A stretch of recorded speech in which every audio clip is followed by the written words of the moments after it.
फोड़ो फोड़ो, बहुत सारे संस्कार, दूसरे के धमाके से दूसरों के प्राणों को फोड़ दो। जब तुम उस अवस्था को प्राप्त होगे तब समझ में आएगा, तब समझ में आएगा। एक बार क्या हो बताऊं क्या, सत्य घटना। एक नगर की घटना है, आचार्य के साथ थे वहाँ। दिवाली के ही समय में आचार्य ने प्रवचन किए कि भाई क्यों धन का दुरुपयोग करते हो, व्यर्थ में पटाखे फोड़कर धन क्यों नष्ट करते हो। युवाओं को, बालकों को समझाया। उस समय लगभग 8-10 साल पुरानी बात होगी। 1 मिनट मिला, उतने में सबने अपनी अपनी बातें कर ली। हो गया महाराज जी हमारा तो सदुपयोग समय का, कि दुरुपयोग हुआ, दुरुपयोग हुआ। 1 मिनट ही भगवान का नाम ही ले लेते तो कम से कम पुण्य मिलता। एक दूसरे से बतिया के काम लो, पाप ही मिला।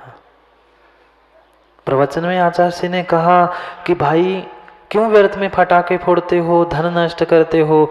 धन ही चाहिए, जितने पैसे चाहिए उतनी मिठाई खाओ, कपड़े ले आओ और कुछ कर लो। समझाते समझाते पता नहीं एक बालक ने क्या समझ लिया, क्या सोच लिया। घर में जाकर उसने पिताजी से कहा, पिताजी इस बार बिल्कुल भी घर में पटाखे नहीं लाएंगे। उसने कहा, पिताजी ने कहा अच्छी बात है। पिताजी सोच रहे थे चलो मेरे 5-10 हज़ार तो बच गए। पर बेटे ने सीधा कह दिया, पिताजी पैसे बचाने के लिए मैं पटाखे नहीं फोड़ने का त्याग नहीं कर रहा हूँ। आप जितने के पटाखे लाने वाले थे, जितने के कपड़े लाने वाले थे, उतने पैसे मुझे दो। पिता ने पूछा, भाई क्या बात है, पटाखे नहीं फोड़ने का नियम लेके आया है तू, मिठाई कपड़े की भी नहीं कह रहा है और पैसे लेके क्या करेगा। उसने कहा कुछ नहीं करूँगा, जितने पैसे के पटाखे, कपड़े और मिठाई आती थी उतने पैसों का मैं इस आने वाले पंचकल्याणक में प्रतिमा रखूँगा। ये सत्य घटना है अशोकनगर की। डॉक्टर साहब आप होंगे शायद। सत्य घटना है अशोकनगर की। उस बालक ने कहा नहीं, मैं व्यर्थ पटाखे फोड़कर, पैसे नष्ट करके, जीवों को नष्ट करके पुण्य को नष्ट नहीं करूंगा। जो धन संपत्ति समय मिला है उसका सदुपयोग करूंगा। मैं भी पंचकल्याणक में एक छोटी सी प्रतिमा विराजमान करूंगा। लड़के उस बालक ने अपनी शक्ति से, जितनी शक्ति थी उतनी शक्ति के अनुसार एक भगवान की प्रतिमा विराजमान कर ली। अभी भी वे मंदिर में विराजमान है अशोकनगर। सत्य घटना है। ये धन का, साधन का सदुपयोग था। हम क्या करते हैं, हमारे पास तो इतना है, रखने के लिए जगह नहीं है, पर हम फोड़ के, खा पी के नष्ट कर देंगे, पर हम सदुपयोग करना नहीं सीख पाए, नहीं सीख पाए। वे सदुपयोग करके भगवान बन के, व्रतों को भी अच्छे तरह से, उत्कृष्ट तरीके से पालन करके, मूल उत्तर गुणों को पालन करके वे बेचारे भगवान बन गए। और हम बेचारे, वे बेचारे क्यों, वे विचार करते थे इसलिए वे बेचारे थे, और हम विचार नहीं कर पा रहे, अभी संसार में अटके इसलिए बेचारे हैं। आप मुनि सुव्रत हो गए, मुनि परिषद ही, जो गणधर आदि देव थे, मुनि परिषद थी, समो शरण था, उसमें मुनि आदि का, गणधर, केवली, सब कुछ उनके बीच में आप मध्य में विराजमान थे, उत्कृष्ट व्रतों को धारण करते थे, इसलिए आप महान मुनि ऋषभ भी हो गए, और साथ साथ ऐसे शोभायमान हो रहे थे। मल्लिनाथ भगवान के उसमें भी तो उपमा दी थी, मध्य में चंद्रमा और तारे, नक्षत्र। पुनः वही बात कह रहे हैं भगवान, नुड़ परिषदी वीत सोमवत। जैसे चंद्रमा अपने तारागणों के समूह के साथ आकाश में सुशोभित होता है, ऐसे ही प्रभु जैसे पूर्णिमा का चंद्रमा सुशोभित होता है, ऐसे ही आप समो शरण में सुशोभित हो। आप मध्य में बैठे हो, और आपके जितने शिष्य, गणधर, साधु, मुनि परिषदी में बैठे हैं, सभा में बैठे हैं, वे ऐसे ही शोभा दे रहे हैं। आप चंद्रमा के समान और वे तारा नक्षत्रों के समान। परिणति शिखी कंठ रागया, कृतमत निग्रह विग्रहा भया। तव जिन तपसा प्रसूतया। हे प्रभु, हे जिन आपने ये शरीर भी प्राप्त कर लिया, सबको मिला, सबको मिला, मन वचन काय वांग मनसी हमी हितम, पर बाकी ने इसका विपर्यास कर दिया, उपयोग गलत कर दिया, उपयोग गलत कर दिया। 3 प्रकार के विपर्यास की बात कह रहे थे पूज्यपाद स्वामी, स्वरूप विपर्यास, कारण कार्य विपर्यास और भेदाभेद विपर्यास। कारण विपर्यास किया, मिला था किसके लिए शरीर, और उपयोग किसके लिए किया। मन किसके लिए मिला था, चिंतन करने के लिए, आत्मा का ध्यान करने के लिए, और हमने दूसरे का दुर्ध्यान किया, दूसरे के बारे में सोचकर मन वचन काय का, समय का सब कुछ दुरुपयोग किया। कितना सदुपयोग और कितना दुरुपयोग किया। कितनी कितनी सुंदर बात कह रहे हैं। शचि रुचि शुचि लुक शुक्ल लोहितम, आपका रक्त, आपका जो खून था, कैसा होता है तीर्थंकर का खून माँ, जन्म से ही, जन्म वही माँ के गर्भ में हुआ, जन्म होने की प्रक्रिया भी वही थी, वही वीर्य शुक्र और योनि में मिलकर ही उस शरीर को प्राप्त किया था, पर फिर भी आपका शरीर कोई मल नहीं, कोई पसीना नहीं, कोई मल का विसर्जन। हाँ, भोजन तो किया पर मल का विसर्जन, कोई पसीना, कोई शरीर पर मल, कुछ नहीं। वैसा ही शरीर, वैसा ही मन और वैसा ही वचन, पर फिर भी आपका ये मन वचन का कितना अद्भुत। आप श्रावक भी थे, गृहस्थ भी थे, घर भी थे, तो परिणत शिखी कंठ रा गया। जैसे मोर कंठ देखा, मयूर देखा, मयूर, मोर को नहीं देखा, टीवी पे तो देखा होगा। मयूर का कंठ देखा, जो नीला, काला नीला, डार्क नीले कलर का होता है, ऐसा वह नील वर्ण के आप थे। नील वर्ण तो था, पर वो भी ऐसा चमक रहा था जैसा उस मयूर का कंठ चमकता है। ऐसा कोई कह दे नीला कलर, तो हम देख के सोचे नीला कलर, पर वही मयूर के कंठ का जैसा नीला कलर होते हुए भी वह चमकता है, ऐसा आपके शरीर की आभा बिल्कुल बिल्कुल उस नीले वर्ण की थी, पर चमक थी किसकी, कृत मद निग्रह विग्रह भया। भय, काम, विषय, मद, अहंकार, इन सबको आपने नष्ट कर लिया था। और जब काम मोह को जीतता है, ऐसे ब्रह्मचारी की शरीर की कांति, वह ब्रह्मचर्य का ओज ही वह नीले वर्ण के साथ चमक रहा था। कितनी सुंदर उपमा दे के कह रहे हैं, नीला ही, पर वो भी मयूर कंठ समान। शरीर भी, पर वह भी ब्रह्मचर्य के ओज से, काम के मद से, काम को निग्रह करने से चमक रहा था, दमक रहा था। कोई चमकने वाली चमकी नहीं लगी थी, ना कोई नीले मोर का कंठ का जैसा रंग नहीं था, पर आभा ऐसी लग रही थी कि कोई मयूर कंठ है। मयूर कंठ है, ये तो शरीर की हो गई, और आपकी वचन प्रणाली कोयल का कंठ है। एक मयूर का कंठ शरीर की उपमा दी, फिर कह रहे हैं आपकी वाणी तो कोयल का कंठ है। अरिहंत भी बने, पहले मन था, वचन था, काय थी, अरिहंत अवस्था में भी भगवान आप पहुंच गए, वहां भी मन था क्या? अरिहंत अवस्था में मन था क्या?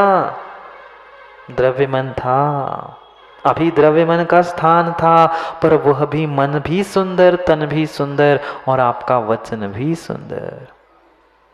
विश्वास मानना माताओं, उनको ही तन मन और वचन सुंदर मिलता है जिसने पिछली पर्याय में उसका सदुपयोग किया है। जो अपने वचनों का व्यर्थ में बक बक करके समय बर्बाद करता है, उसकी वचन प्रणाली कभी अगले पर्याय में सुंदर नहीं हो सकती। उसी का शरीर सुंदर है जिसने अपने शरीर से, अपने हाथों से कभी निर्ग्रंथ को दान दिया है, कभी भगवान की पूजा की है। भक्ति सुंदर रूपम, क्या लिखा? आपको तो श्लोक भी याद होगा निर्मल पंडित जी। भक्ति सुंदर रूपम कीर्तिस्तपोनिधिषु, कहा तो है, लिखा भी है, सुना भी है, पर कितनी भक्ति की? नहीं की। जो जितना जितना संयमित बोलता है, जितना संयमित शरीर का अच्छे कार्यों में सदुपयोग करना जानता है, उसको ही माणिक दादा विश्वास मानना। इस उम्र में भी आप युवाओं की बराबरी से चलते हैं, उठते हैं, बैठते हैं, खड़े होकर पूजा करते हैं, ये कोई आश्चर्य की बात नहीं। पिछले जन्म की आपकी मन वचन काय की तपस्या है, जो इस भव में भी आपको तराविले विले दादा सब कुछ सहजता में मिल रहा है। आज का युवा तो पता नहीं 60 तक भी पहुंचेगा कि नहीं। हाँ, वे तो बेचारे 40 ही 85 के हो जाते तो ऐसे होते, 85 आ गई, आधे के हो गए, 80 85 90 साल में भी दौड़ रहे हैं। मतलब ये पिछले भव की कुछ ना कुछ साधना थी, कुछ ना कुछ साधनों का सदुपयोग था, इसलिए आज ये सब कुछ मिला है। क्यों मिला उत्तम सहनन? क्यों मिला समचतुरस्र संस्थान तीर्थंकर प्रभु को? क्योंकि उन्होंने मन वचन काय का सदुपयोग किया था, इसलिए वह सब कुछ सदुपयोग से वह अगली पर्याय में अच्छा अच्छा और अच्छा ही मिलता रहा। पुनः उसका भी उपयोग करके वे तीर्थंकर प्रभु उन सबको छोड़कर सिद्ध बन जाएंगे। उसके पहले की अवस्था कह रहे हैं, आप पहले भी थे तो भी आपका रूप दमकता था, आप अरिहंत बन गए, औदारिक शरीर भी परम औदारिक बन गया, स्फटिक जैसा आपका शरीर बन गया। क्या सुंदरता का बखान किया जाए। परम औदारिक शरीर, फिर काम के मद को निग्रह करने वाला आपका ब्रह्मचर्य का ओज, आपकी कांति, शरीर भी इतना सुंदर। वाणी जब दिव्य ध्वनि खिरती है, जब वचनों का प्रयोग होता है, तो वचनों की क्या बात करें। परस्पर विरोध को धारण करने वाले जीव भी बेचारे आपके समो शरण में हाथ जोड़कर खड़े बैठे बैठे मिल जाते हैं। शुचि, सची, सच शुचि, जो असुचि द्रव्य से बना हुआ ये शरीर है, जो ऐसा शरीर जो जिसका आज के तो सभी जीवों का रक्त खून तो रक्त है, लाल है, पर आपका शुक्ल था, लोहितम, लोहित यानी रक्त, जो खून था वह भी शुक्ल था। बना किससे था? शरीर बनाने की कोई मशीन मिली क्या आज तक? किसी वैज्ञानिक ने शरीर बना पाया क्या? नहीं बना पाया। ना आत्मा ना शरीर बना पाया। जो बना था वही प्रक्रिया से बना था, जिस प्रक्रिया से आपका शरीर बना था विनोद भैया, उसी प्रक्रिया से उनका भी शरीर बना था। पर फिर भी विस्मयकारी, शिवमति विस्मयम यते, हे यति, हे महायति, आपका शरीर विस्मयकारी है, आश्चर्यकारी है। हम भी शरीर को धारण कर रहे हैं, आप भी शरीर को धारण कर रहे हैं, पर आपका शरीर, आपकी वचन प्रणाली, आपका मन कितना सुंदर है। मात्र शरीर सुंदर नहीं है, मात्र वचन सुंदर नहीं है, साथ साथ उनका मन भी सुंदर है। आज तो खोटे पंचम काल में शरीर वचन फिर भी सुंदर हो सकता है, पर सबका मन सुंदर हो जरूरी नहीं है। नहीं है इनका तो मन वचन काय तीनों भी योग सुंदर ही सुंदर थे, विस्मयकारी थे। यद्यपि च वांग मनसी हमेदम, आप मन वचन काय के योग से अभी भी युक्त हो तीर्थंकर पद को प्राप्त करने के बाद भी, पर फिर भी आपकी काय परम औदारिक हो गई। आपकी वाणी, आप कुछ भी नहीं बोल रहे हैं, हमें बोलना है तो गला सुखाना पड़ता है ना। आपको भी, हमें भी, हम तो सामान्य जीव है। 1 घंटा 2 घंटा बोलते तो कहते हैं बस बहुत हो गया, थक गए, थोड़ी सी बैठ जाए। पर आप बिना चंचलता के, बिना कुछ कहे सब कुछ कह देते हो। आपने कुछ भी नहीं कहा, ना कंठ में स्पंदन हुआ, ना होठों में स्पंदन हुआ, फिर भी आपकी वह द्वादशांग वाणी सर्वांग से खिर गई, एक भाषा में नहीं। हम तो सोचते हैं कितनी भाषा पढ़ लो, कितनी भाषा याद कर लो, क्या कर लो, उतना 1 2 3 भाषा नहीं। आप तो जितनी जितनी भाषा है वह महाभाषा, लघु सभी भाषाओं को युक्त होकर आप बोलते हो, बिना बोले भी बोलते हो। कितनी भाषा माँ, कितनी महाभाषा, कितनी लघु भाषा? 718 महाभाषा लघु भाषाओं में बिना बोले भी आपकी वाणी खिर जाती है। और फिर तो द्रव्य मन की कहना ही क्या। ऐसे महान महान आप तपस्वी हो, क्या कहे आपके बारे में। ग्रह परिवेश मंडितम, ऐसे पुण्यात्मा हो, ऐसे विशेष हो, इसलिए तो आपके आगे पीछे सभी शिष्य साधु मुनि परिषद ही दौड़ती है। यही तो आपके पूरे शरीर की नहीं, वचनों की नहीं, आपके मन की भी प्रभा परिवेश है कि आप सबको अपने जैसा बना लेते हो। कितनों को बुलाया, किसी को श्रीफल भेजकर, टिकट भेजकर नहीं बुलाया, तुम्हें आना है। उनकी कांति, उनकी वरगणाएं ही इतनी प्रचंड थी कि जितने जीव आते थे वे सभी उनके पास पहुंच जाते थे। समय हो गया, घड़ी का समय हो गया है। देख लो 1 घंटा हो चुका है पूरा। पता नहीं चलता ना, पता नहीं चलता ना। यहाँ बैठे बैठे नहीं पता चलता, वहाँ 33 सागर कैसे निकल जाते सर्वार्थ सिद्धि में पता नहीं चलता। विश्वास मानना, वो ही भगवान बनेगा जिसने कभी भगवान विराजमान किए हैं, जिसने कभी भगवान के पंच कल्याणक किए हैं। चाहे वह निर्ग्रंथ बन के संस्कार करके प्रतिमा से भगवान बना लो, या श्रावक दान पूजा करके भगवान बनने की प्रक्रिया को समझ लो। करेंगे पुनः समय पे चर्चा। दिवाली आ गई ना, जल्दी जाना होगा। करेंगे कल तेरस है ना, कल धनतेरस मनाने जाओगे ना।